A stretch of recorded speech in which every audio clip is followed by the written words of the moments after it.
The Senate does adjourn. And Senator Paterson, you are first cab off the rank. Thank you, Mr President.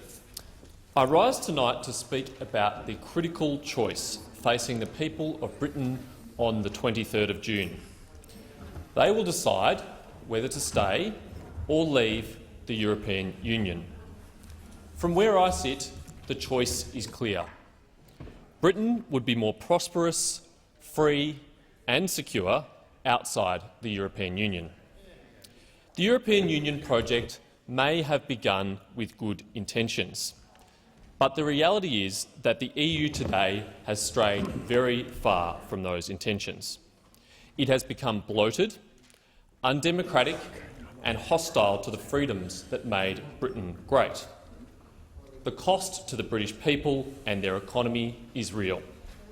Every week, Britain sends £350 million to Brussels.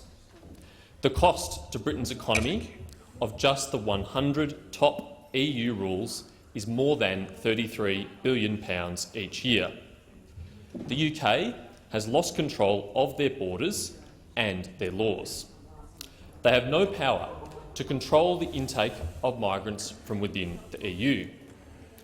More than half of the laws and regulations passed each year which govern the lives of UK citizens originate not in their own parliament but in a foreign capital, enacted by people who they had no say in electing.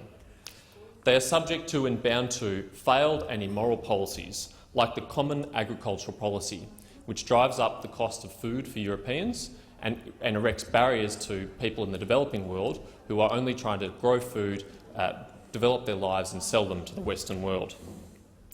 The main reason for me speaking on this issue tonight is to take the opportunity to address the most common but, in my view, very misguided argument for Britain staying in the EU.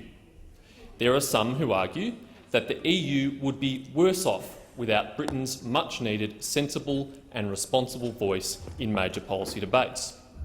They argue that Australia and the world indirectly benefit from this by preventing the EU from making worse decisions. There are four main reasons why this is a very bad argument. If that argument ever had merit, it has long since ceased to be the case. Despite Britain's urgings, the EU has lurched from crisis to crisis and continues to show no signs of willingness to enact sensible reform.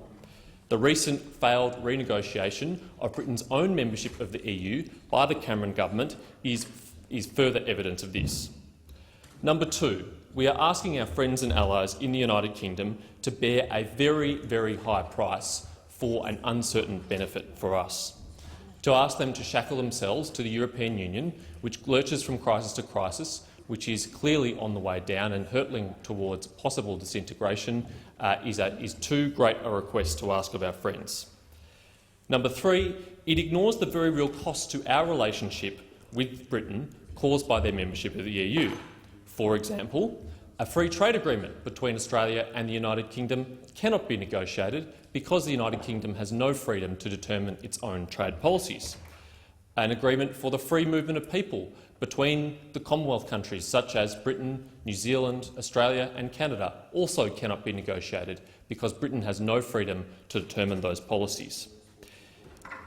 The best thing for Europe would be for the United Kingdom to leave the EU and to demonstrate how successful, prosperous, free and secure they could be outside the European Union. That would send the best signal to the EU of the kind of reforms that are necessary to enjoy prosperity and freedom in the 21st century. The worst thing for the EU and the UK would be for them to decide to stay within the EU, to suffer the consequences of it and to lose the opportunity to demonstrate to the people of Europe that there is an alternative pathway, that there are better policies. I urge the people of the United Kingdom to consider very carefully their vote on the 23rd of June. It is up to you to decide whether you remain or whether you leave. But rest assured that your friends around the world, including in Australia, would welcome you back into the international community outside the European Union, and you would have a strong, prosperous and stable relationship with us if you chose to do so.